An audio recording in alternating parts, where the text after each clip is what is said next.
I have finally found a journaling technique that works, and I am so excited to share it with you.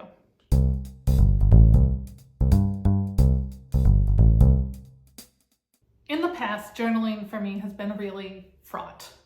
I devotedly did Julia Cameron's morning pages for years and years, starting when I was in middle school or high school, and they just kept making my mental health worse and worse until I finally quit. And I have told that story before here and in my blog, and I will link those down in the comments if you want to hear it.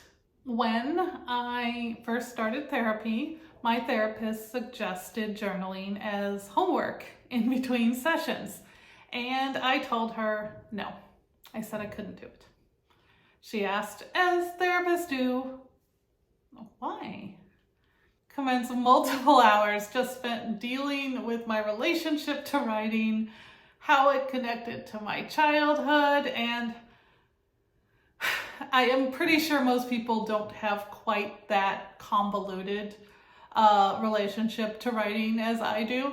But doing that work really did help me figure out how I could work journaling back into my life and have it actually be helpful.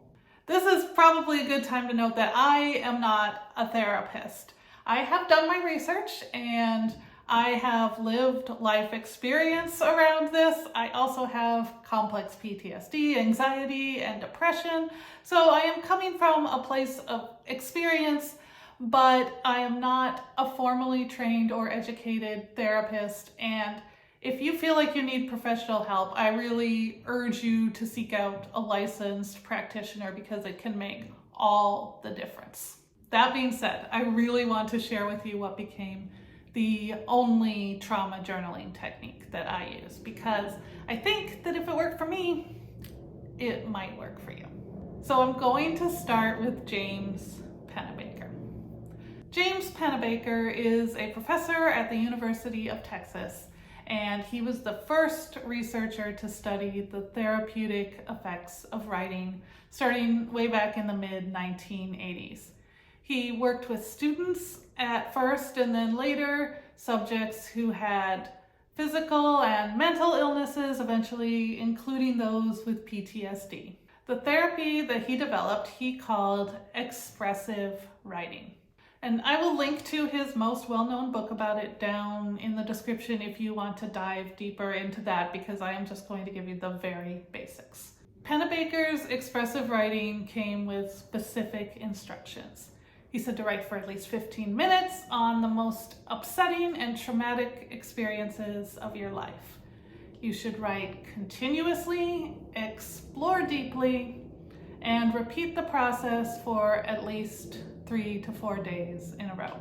He also added 2 caveats, which for me turned out to be the most important things I gleaned from his technique.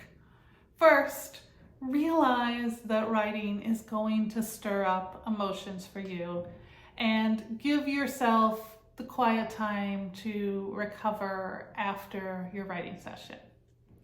And second, if you find yourself getting extremely upset about a topic, you're probably not ready to process that yet, so stop writing or move on to a different subject. Pennebaker's technique isn't exactly the one I use, but I am telling you about it first because over many subsequent studies, it's been proven that expressive writing works. It works for easing depression, for preventing depression, and for processing trauma. It even works for lessening the effects of physical illnesses. It works less well for 2 specific mental health issues, and those are anxiety and addiction.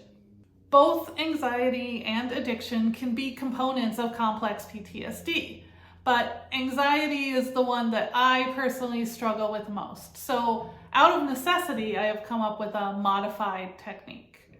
Here is what I do. First of all, I only journal when I'm triggered.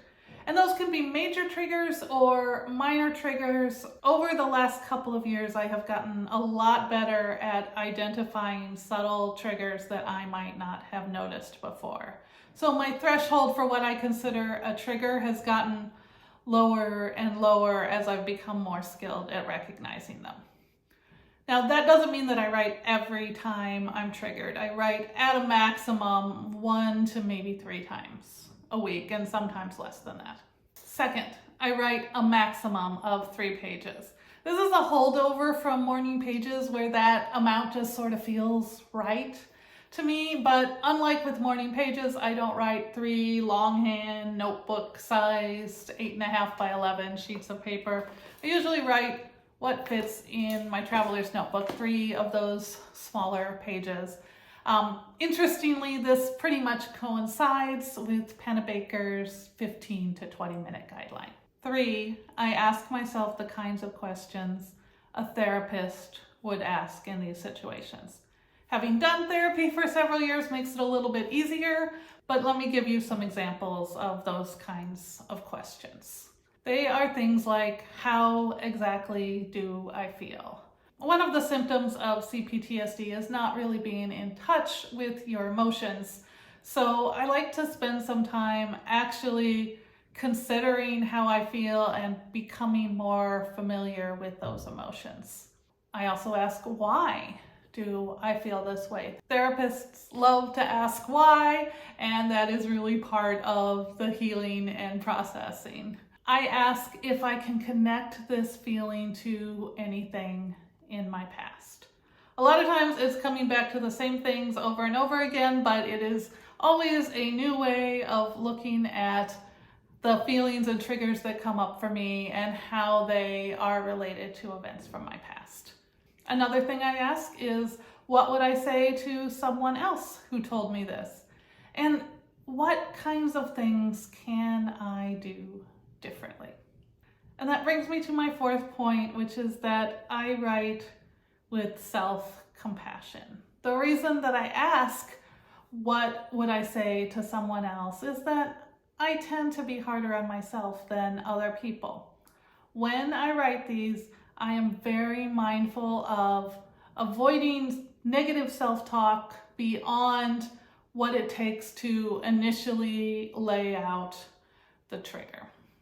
I find that helps me to deal with the issues in a more loving and productive way than if I just let my mind go free and berate myself however it might do if I give it completely free rein.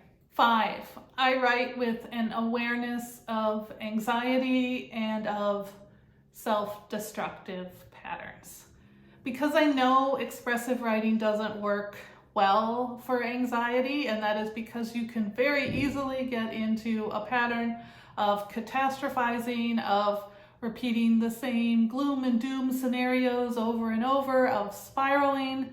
I am just mindful of whether I'm doing that or not, and if I am, I either stop writing or draw myself back from that abyss. I don't want to go there. And finally, like Pennebaker suggests, I take quiet time to recover after my writing. That might be going for a walk or meditating or just sitting and listening to music or even reading a book afterwards. It just has to be something that I know will calm my nervous system down and get me back to kind of a baseline state after that emotional work. Oh, and last but not least, I do not keep my journals. I used to burn them, now I just recycle them. But even though I know some people do gain some benefit from looking back over their journals and seeing how far they've come, that's not personally something that helps me. So when I'm done, I get rid of them. Over the last year or so, as I have honed this technique, I found it helps me to recover from triggers faster and I experience them less often.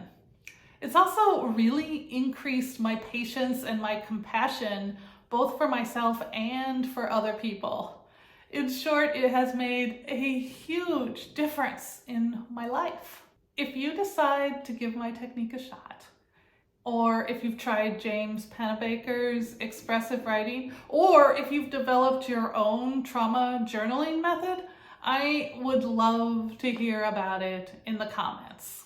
Let's have a discussion about it. I want to know, and I'm sure that others might like to hear your experiences as well. Until next time, I am wishing you love and joy and all of those good things, and I cannot wait to talk to you again.